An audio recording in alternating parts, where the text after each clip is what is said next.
Hey everybody, Jay Super Awesome here. I'd like to welcome you all to episode number 2 of my slasher movie archives.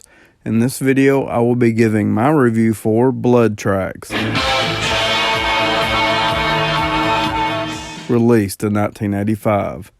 Okay, so getting into the plot for this one. The movie opens up with a drunk staggering alongside some train tracks. He stumbles into his house where his family awaits his arrival. He gets into an altercation with his wife, which leads him to cut her neck with a knife. And when she gets her opportunity, she buries the knife into his back as he walks away. The woman gathers her children and escapes away into the night, and hides away for the next 40 years, where the movie will take us to present time. IMDb has the plot description of this movie listed as: a film crew producing a rock music video decides to shoot at an abandoned factory above the snow line. When an avalanche strands them, a murderous family living in the factory attacks and kills many of them. So that's what IMDb has listed as the plot description for this movie, and I have to say, it's pretty accurate. The DVD release I have, I believe, is a Swedish release, and so I couldn't read the plot description on the back of the DVD, but I did go the extra mile to have it translated, and here's how the DVD describes this movie, or at least the best translation I could come up with. After a bad day at the hairdresser, the glam rockers pull Easy Action up into the mountains to record a rock video together with once super cute photo models. Unfortunately, the site is home to a murderous cannibal family who strike when an avalanche shields the rock group from civilization.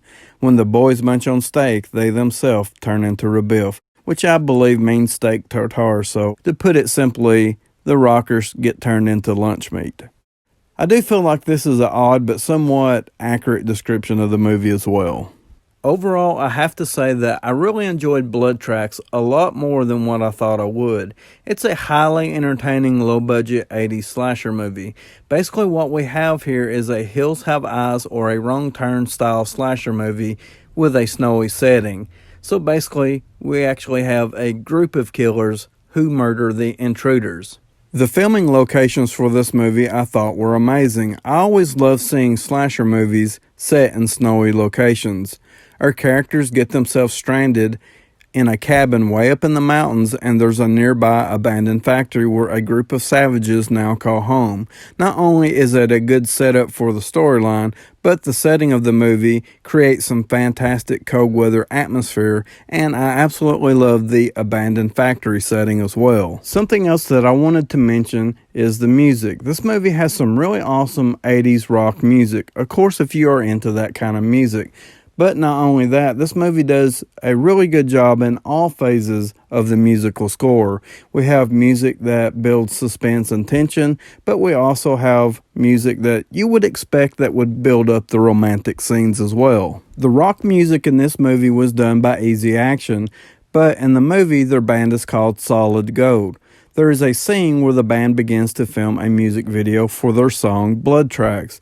Of course, it's not only the title of the movie, but it also refers to the band's music track, but also Blood Tracks in the Snow, and also Blood Tracks as in train tracks. So it's a really cool play on words with all the different meanings. But I also thought it was really cool that this movie had its own theme song titled Blood Tracks.